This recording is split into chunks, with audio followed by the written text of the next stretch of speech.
ఇంతమంది మేధావుల మధ్యన మా మిత్రులు శ్రీధర్ బాబు గారు చెప్పినట్టు మేమంతా ఏదో రాజకీయ ఉపన్యాసాలు చెప్పగలం, కానీ ఇటువంటి పండితుల మధ్యన మాట్లాడాలంటే కొంత ధైర్యం కావాలి. సరే, ధైర్యం లేకపోయినా కొంత ధైర్యాన్ని తెచ్చుకొని మాట్లాడటానికి ప్రయత్నం చేస్తూ ఉన్నాను. ఎందుకనంటే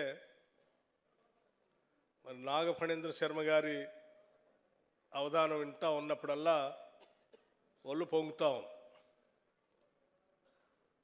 చాలా బాగుంది, చాలా గొప్పగా కూడా ఉంది. సాక్షాత్తు ఆనాటి భారత ప్రధాని శ్రీ పివి నరసింహారావు గారు కూడా వారితో అవధానంలో పాల్గొని పృచ్ఛకులుగా వారు ప్రశ్నలు వేయటమే కాకుండా వేసిన ప్రశ్నలకి వీరు అవధానం చేస్తే వారు అభినందించి సంతోషించిన సంఘటనలు కూడా గుర్తుకొస్తూ ఉన్నాయి. ఈరోజు మన తెలుగు సాహితీ వనంలో ఒక అద్భుతమైనటువంటి మణిదీపం అవధాన కళను మన కాలంలో పునరుజ్జీవం చేసినటువంటి మహనీయులు డాక్టర్ మాడుగుల నాగపణి శర్మ గారిని సత్కరించుకున్నాం. ముఖ్యంగా నాకు అవకాశం వచ్చింది వారి శాలువతో సత్కరించేటువంటి అవకాశం. శర్మ గారిని సత్కరించడం అంటే అవధాన విద్యను సత్కరించుకోవటమే. అవధాన ప్రక్రియ కేవలం తెలుగు సాహిత్యంలో ఉన్న తెలుగు సంస్కృతంలోనే అనుకుంటాం.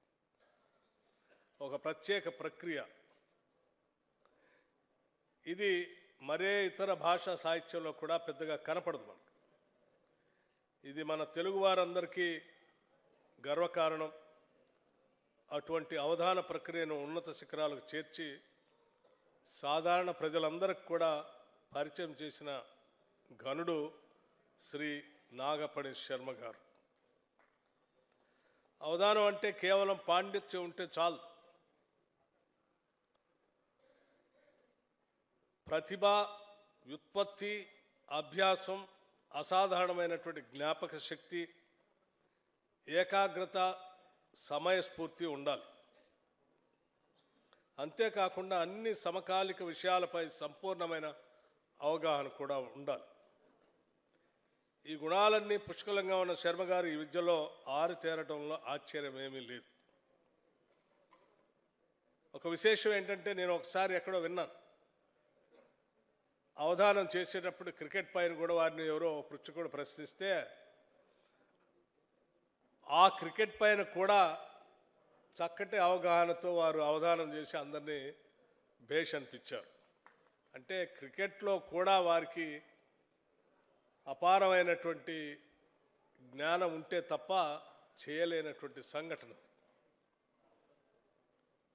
అటువంటి విజేతని ఈరోజు మనం అందరం సన్మానించుకోవటం తెలుగువారిగా మా అందరి అదృష్టంగానే భావిస్తూ ఉన్నాం.